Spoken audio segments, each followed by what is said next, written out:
गांव में एक बोलने वाला पेड़ होता है। उस पेड़ के आसपास रोजाना बच्चे खेलते हैं, कूदते हैं और गिरते हैं और साथ में चोटिल होते हैं। पेड़ उन बच्चों की खुशी में खुश होता है और जब वो गिरते हैं या चोटिल होते हैं तो दुखी होता है। जब भी बच्चे पेड़ से मीठे फलों की मांग करते, पेड़ खुशी खुशी मीठे फल बच्चों की झोली में गिरा देता है। सब लोग उस पेड़ को जादुई पेड़ के नाम से जानते हैं। गांव वालों ने उस पेड़ की देखभाल के लिए एक माली भी रखा होता है।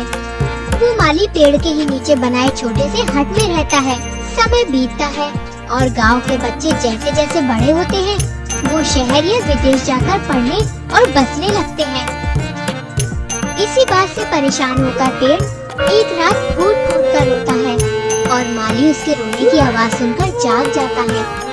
माली जादुई पेड़ से कहता है कि क्या हुआ तुम्हें? आज तुम इतना रो क्यों रहे हो? एक वक्त था जब बारिश के मौसम में बच्चे मेरे आसपास खेला करते थे। मैं उन्हें खाने के लिए मीठे फल दिया करता था। तो अब वो बड़े हो गए। कुछ बच्चे विदेश चले गए, कुछ बच्चे बड़े शहरों में चले गए हैं। तो क्या अब उनकी शादी हो गई? अब उनके बच्चे गांव में नहीं आएंगे? अरे तो वो बच्चे भी अपने माँ बाप के साथ रहेंगे ना।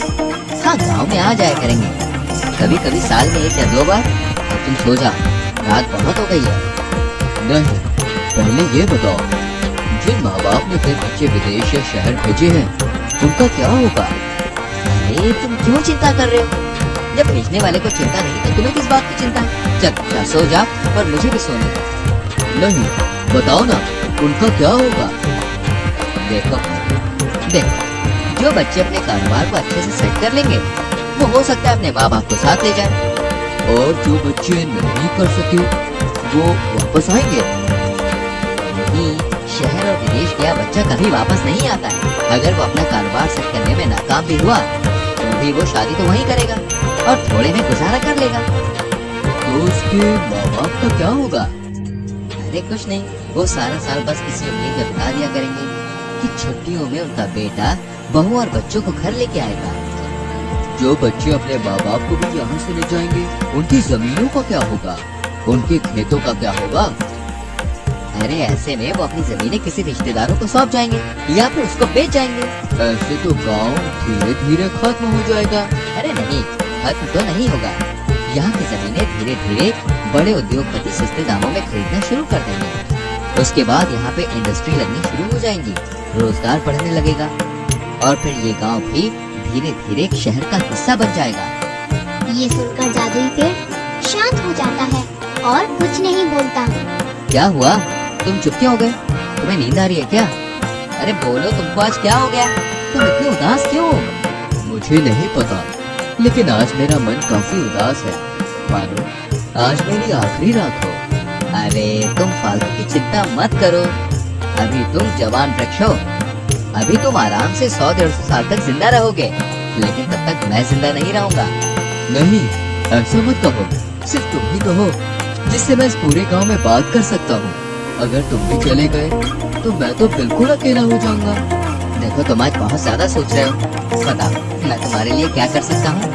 तुम अपने बच्चों को भी यही बुला दो, सब एक साथ रहो। आइडिया बुरा नहीं है। कल मैं अपनी पत्नी से बात करके देखता हूँ कि वो क्या कहती है। चलो, अब सो जाओ और मुझे भी सोने दो। ठीक है दोस्त, गुड नाइट। धीरे धीरे सवेरा होने लगता है और कुछ मशीनों और इंसानों की आवाजें बढ़ने लगती हैं।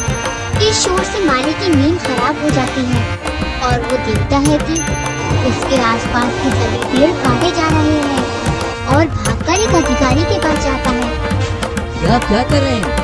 आप ऐसा नहीं कर सकते। मेरे पास कानूनी अधिकार है। इस जमीन के मालिक ने ये जमीन बेच दी है।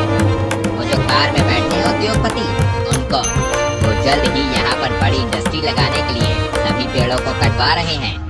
माली भागते हुए जादुई पेड़ के पास आता है और उसे पूरी बात बता देता है। चलो, जो हुआ अच्छा हुआ। अच्छा हुआ? अरे इसमें क्या अच्छा है? मैंने इस गांव के बच्चों को शहर जाते हुए और गांव को सुनसान होते हुए देखा है। तुमने रात को ही बताया था कि गांव के बड़े बुजुर्ग भी धीरे धीरे शहर में अपने बच्चों के पास जाकर बस जाएंगे। जब मैं आधे गांव के खाली होने से इतना दुख महसूस कर रहा हूँ। तो पूरे गांव को खाली होता देख मेरा क्या हाल होता, सोचो।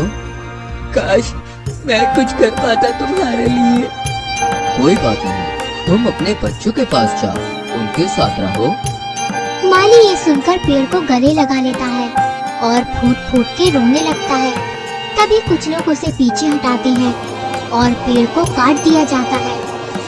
ये सच्चाई है आज के आधुनिक जीवन की, जहाँ बच्चे घर बनाने के नाम पर अपने घर से ही दूर निकल पड़ते हैं।